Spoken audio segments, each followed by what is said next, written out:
Right now on the National Weather Desk, Ernesto gets stronger as the hurricane eyes Bermuda. The East Coast braces for deadly rip currents. I think we're going to have a high rip current risk today, tomorrow, and Sunday. Storms and flooding create a waterfall inside a Utah home. Way bigger than I ever imagined it to be. Why some of the areas that flooded the most during Tropical Storm Debbie were not actually in flood zones. Flood maps don't capture small waterway flooding. A rare sea creature is found on the California coast. It's probably what is responsible for historic sea serpent myths. And how a crew survived after their boat caught fire 100 miles out to sea. It wouldn't have been a happy story like it is right now. No way. No way. From our nation's capital, this is the National Weather Desk. Good morning and welcome to the National Weather Desk. I'm Angela Brown. Hurricane Ernesto has grown into a Category 2 storm with top sustained winds of 100 miles per hour. The hurricane remains, though, on course to strike the island of Bermuda overnight. The last time Bermuda was struck by a hurricane was Paulette 4 years ago. Ernesto was just a tropical storm when it battered Puerto Rico. Across the island, many communities remain underwater following up to 10 inches of rain. Nearly 250,000 homes and businesses are still without power this morning. Now that's down from a peak of 750,000. FEMA has already been authorized to help with storm recovery. While Ernesto won't threaten the mainland U.S. directly, beaches along the East Coast will feel its impact. Red flags will be flying to warn swimmers of life-threatening rip currents from Florida all the way to Maine. Waves at some beaches could be 8 to 10 feet tall, so anyone thinking about heading into the water needs to be extra careful as well. South Carolina meteorologist Alex Cordero is tracking Ernesto for us this morning. Now, Hurricane Ernesto, this large circulation is pushing toward Bermuda. Thankfully, it's not a direct threat to us. Sadly, it is a direct threat for that island. Looking at a hurricane warning in place with conditions deteriorating today. A landfall expected tonight, if not into tomorrow morning. Then the system will start to weaken a bit. But here's the thing. Category 1, approaching eastern maritime Canada, that's a big deal for them. They've had some very impactful storms in recent memory. This is going to be more of a storm for them and then push into the Arctic. For our neck of the woods, how does it impact us, though? Mainly in the form of bumpy weather along the shore. I think we're going to have a high rip current risk today, tomorrow, and Sunday due to this storm's influence. Obviously, it's so far away, but waves churn a lot when a big hurricane like this is relatively close. So even though we're not expecting much in the way of any sort of rain or wind, the seas are going to be rough. So if you are heading to the beaches, which I don't blame you this weekend, the weather's going to be great, please understand the rip current risk will be on the high side. And you saw the cone of uncertainty in Alex's forecast. That's the area forecasters believe the center of the storm will be in, but it's not a guarantee. Meteorologist David Boyd takes a closer look at the cone.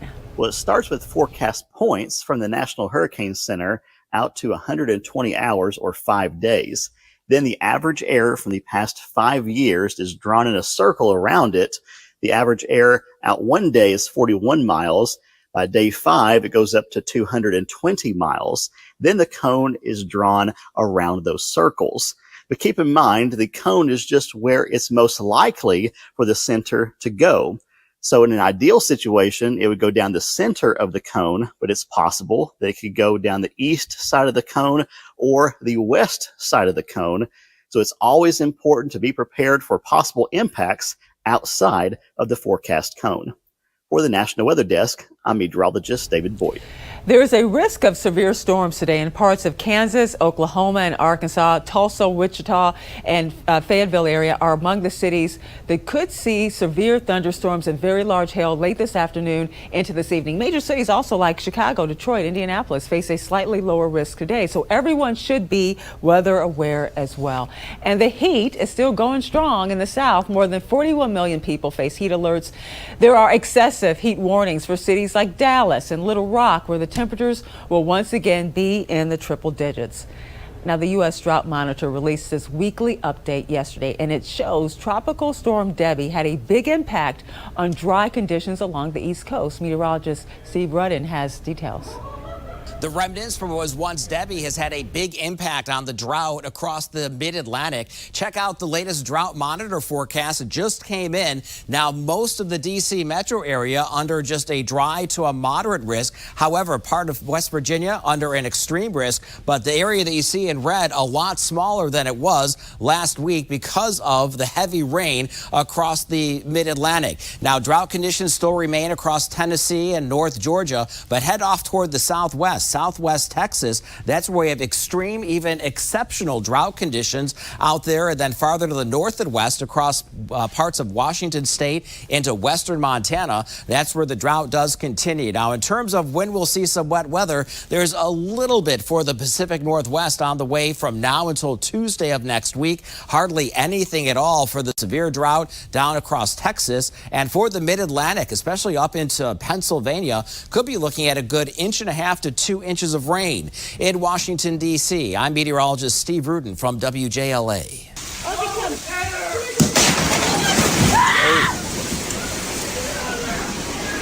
Now that is something. Imagine seeing this right here. Water leaking from a window into your home, then it gives way into a full-on waterfall. You're looking at it right here. That's exactly what apparently happened to a family in Utah Tuesday. Whitney Redd, who shared this heart-stopping video with our station in Salt Lake City, explains what happened. Whitney Redd and her family were on their porch watching the hailstorm, and then it just got pretty bad pretty fast. It kind of looked like a river was going down our driveway. She started filming for insurance purposes because just a month ago, they dealt with a sewage flood in their mother-in-law apartment at the back of their home. Then we had a corner that I was able to step around. I'm like, oh, I guess I'll just continue filming, thinking it would just maybe be like crack and like drizzle in. And then the explosion happened.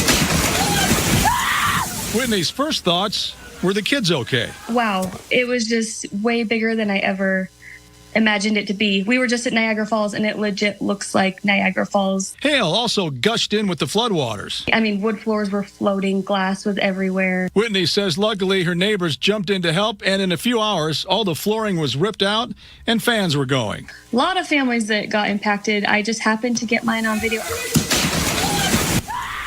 Pretty incredible video there. Whitney tells our station she is still waiting to hear if insurance will cover the damage and that she is grateful to her neighbors for helping out.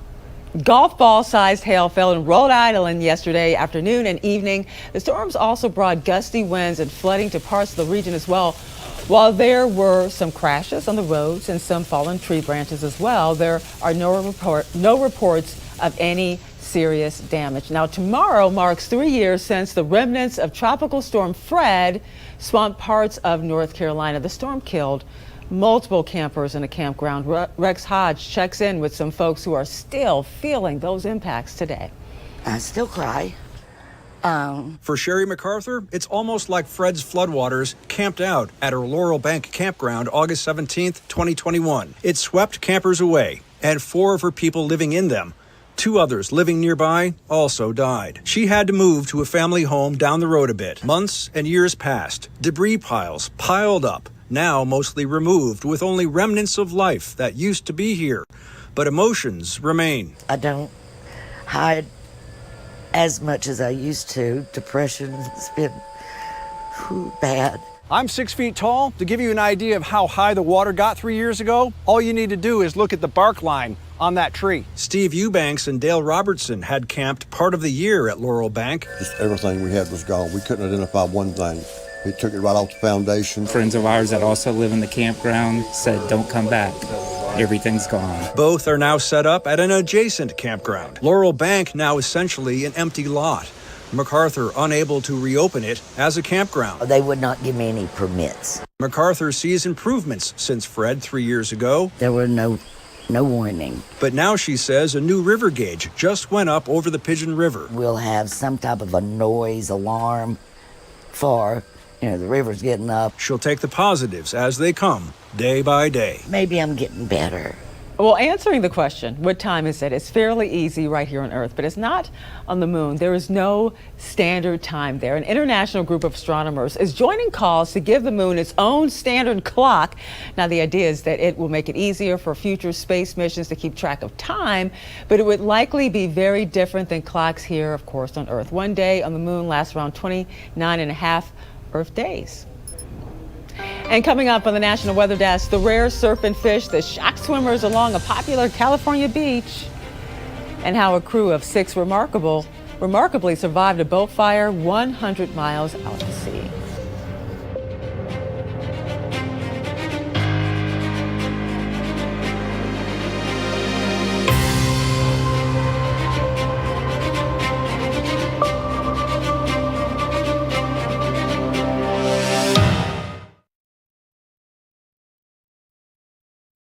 I'm meteorologist Charlie Lopresti with a look at the Northeast. We have a wide range in temperatures on the way in the Northeast today. Parts of the Northeast will make into the upper 80s to near 90 degrees, especially in New York here. A good chunk of New England will stay in the 70s and low 80s. The low clouds and fog, they're going to be stubborn for at least parts of New England, but that's going to burn off to at least some sun. There may be an isolated shower. More clouds move in on Saturday. Notice those showers. There may even be a rumble of thunder going into the first part of the weekend. I'm Chief Meteorologist Gerard Bailey. Here's a look at the Mid-Atlantic region. We're going to be tracking rain and thunderstorms for your weekend late through Friday night into Saturday is where we'll likely see the rain chances going up, especially Saturday afternoon and evening where we'll likely see the most chance for showers and thunderstorms across the entire Mid-Atlantic. Now, temperatures are going to be in the mid to upper 80s, near 90 degrees, with the exception of the high altitudes. As the rain comes in, it'll cool things down, but still mid-80s for Saturday. Good Friday morning. Meteorologist Michael Ehrenberg with a look at your Southeast regional forecast for this Friday. It looks like a frontal boundary will bring showers and storms working their way through sections of Kentucky into Tennessee and North Carolina and northern Georgia during the afternoon, evening hours. Other than that, most of the Southeast will be fairly quiet with drier air and isolated showers in Louisiana, and then a few down across far south and central Florida. Forecast high temperatures pretty much in the 90s like you'd expect here in mid to late August. 90 in Nashville, 92 Macon, and 89 in West Palm.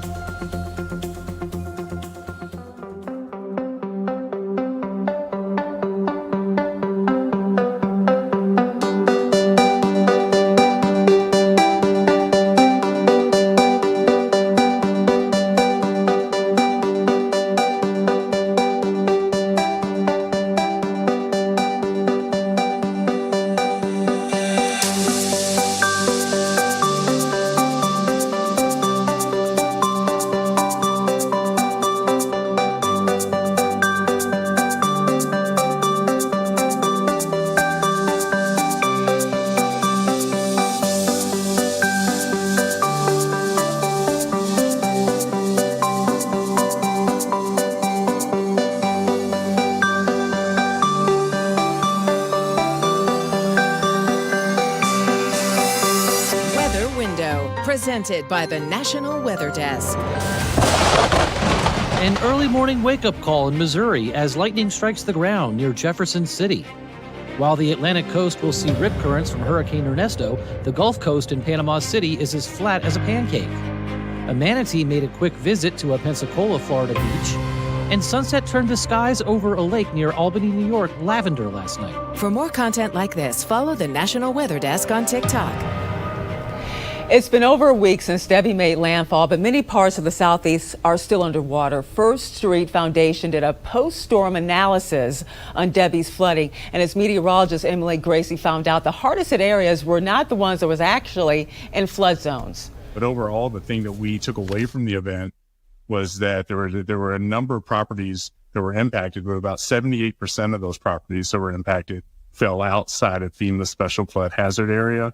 And we know there's a few reasons for that. FEMA zones aren't designed to capture pluvial events and heavy rainfall events. And Debbie was really a perfect example of the type of flooding that come from those types of events that oftentimes aren't captured by those flood zones. Okay, so explain to me, like, for people who don't fully understand how FEMA flood maps work, because it's confusing. What does it mean? Like, when you live in a flood zone, does that mean you have to have flood insurance? And then if you don't live in a flood zone, you don't have to have insurance? What's the purpose of them? Through the development of those zones, the NFIP requires that any property that has a federally backed mortgage is required to have flood insurance if they fall within a FEMA flood zone. I think the problem that we've run into in our own research, and that FEMA fully acknowledges because it's not really in their purview to create flood maps this way, is that the flood maps don't capture small waterway flooding, so they don't capture heavy precipitation flooding. Are there any spots that you noticed in the report that are most vulnerable, that kind of surprise spots that maybe were hit especially hard? In Georgia, in South Carolina, in North Carolina, especially as you move away from the coast and you start to get into areas that, traditionally we wouldn't think of as areas that flood. Those are precisely the kind of places that we're seeing more intense, more frequent, heavy downpour events, and precisely the kind of places that aren't tracked by FEMA zones. So those areas kind of popped out as areas where we saw a lot of damage, but there wasn't much in the way of NFIP coverage or properties in FEMA zones. And to hear the longer version of this interview, head over to our YouTube channel. Dr. Porter shares advice on how you can know the flood risk in your neighborhood. Just search the National Weather Desk, and it will be in the interviews playlist. Imagine being at the beach and stumbling upon a massive and also rare sea creature. That's what happened to a group of kayakers and snorkelers in Southern California. Jasmine Ramirez gives us a closer look and shares what experts are saying. What do you think? That's long. Yeah. Oh my goodness, that's the biggest fish I've ever seen. It looks like an eel. That's insane. Beachgoers couldn't believe their eyes. Oh, it's as long as a surfboard. I could feed me for like a whole 2 months. This deep sea fish is incredibly rare to find. That kind of looks like a sea serpent.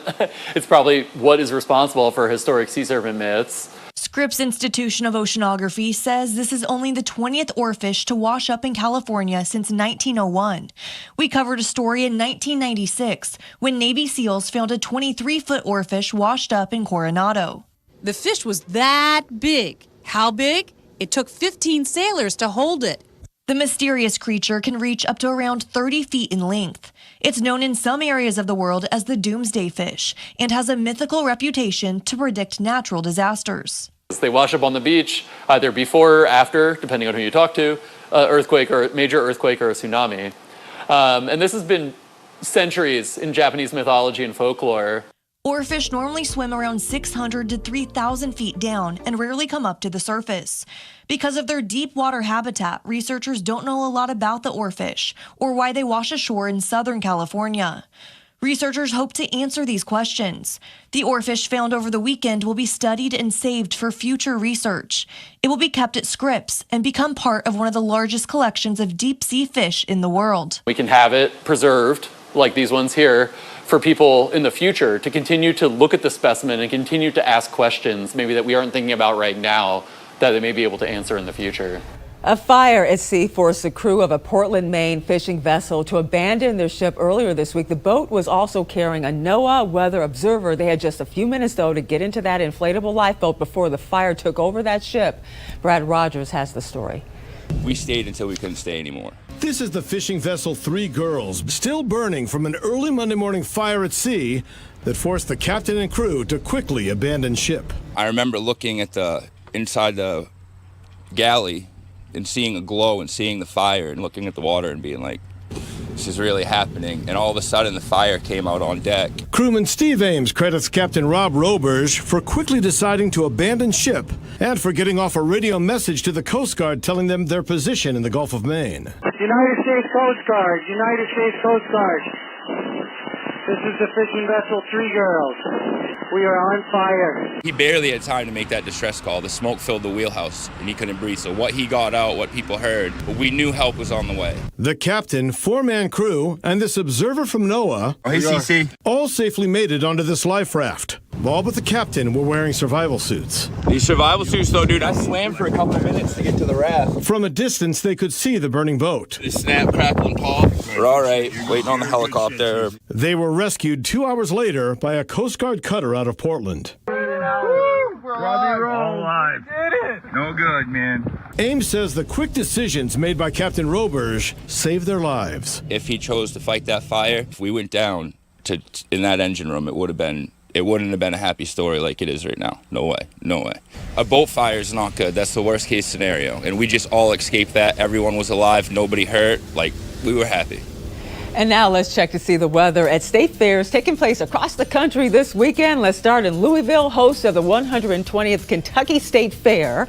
Among the highlights, the Oak Ridge Boys 50th Fair performance. Unfortunately, scattered showers are likely both Saturday and Sunday with highs in the 80s. The Illinois State Fair, which dates back actually to 1853, wraps up this weekend in Springfield. Miranda Lambert performs there tomorrow night, and the weather looks pretty good with partly cloudy skies all weekend and highs in the low 80s. And the 167th Indiana State Fair runs through Sunday in Indianapolis. Gospel singer and also actress Yolanda Adams headlines tomorrow night. It's foggy this morning, but Saturday's weather looks good. Sunday could be wet with showers during the day. And finally, Des Moines is hosting the Iowa State Fair. The single largest event in the state history is first held in 1854. R&B singer Neo performs tomorrow night, and the weather all weekend should be fantastic with no rain and highs in the low 80s. And time now for a short break, but first we soar over Miami Beach.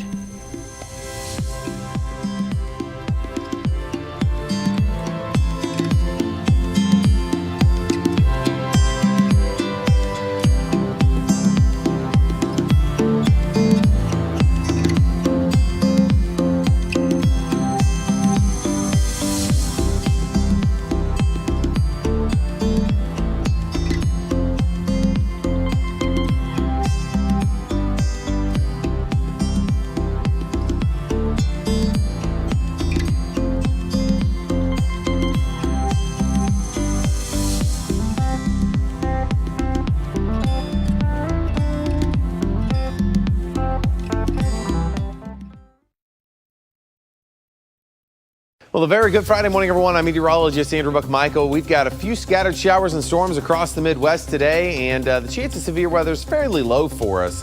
But we do have sunshine. Look at that, Lincoln, Nebraska getting up to about 90 today, mostly sunny. A lot of sunshine across the plains for your Saturday as these showers and storms slowly work their way to the east. And Ohio Valley still dealing with some of the rain on Sunday, while most of the Midwest will be dry with high temperatures in the 80s for a lot of us. Good morning, I'm meteorologist Alex Garcia. We're starting off with a very warm morning. Temperatures into the 80s. We'll see 81 for our friends in Brownsville, 82 out into New Orleans. Same story out there for El Paso.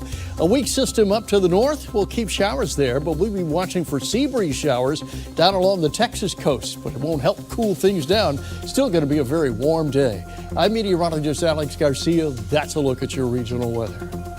Well, hi there and a good Friday morning to everybody. I'm meteorologist Shannon O'Donnell. Out west, certainly a lot quieter than what we're seeing along the East Coast. We'll see highs close to 80 today in the Rose City of Portland, 112. The heat is still on out of Phoenix, and a perfect 81 in the South Hill District of Spokane. High pressure ruling things over the Four Corners region, watching for this area of low pressure offshore to bring a stormy Saturday to Seattle and Portland. And that's the scene from here.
You are watching the National Weather Desk. And welcome back, everyone. There's been a party in the sky this week. Meteorologist Dave Dirks looks back on the celestial events that took place, including some you may not have even heard about. It all got started with the peak of the Perseid meteor shower late Sunday night. At the same time, the Northern Lights put on a surprise show as far south as Tennessee and Virginia. Check out these spectacular views. This one right here from High Knob in Wise County. Another view from Chilhowie and another awesome shot from Jonesville. all three in southwest Virginia. And while there was a beautiful sunrise over Jonesboro, Tennessee, the night sky party actually culminated with the conjunction of Mars and Jupiter Wednesday morning. The two planets have actually been close together in the eastern sky during August, but made their closest approach prior to sunrise Wednesday morning. Jupiter will now ascend and pull away from Mars pretty quickly. And while the two planets appear close in proximity, they're actually more than 300 million miles apart. And looking for more great weather content, you can find us on all your favorite social media platforms. Just search the National Weather Desk. We'll be right back.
And thank you so much for joining us. I'm Angela Brown. Make it a great day and also a fantastic weekend. I'll see you right back here on Monday.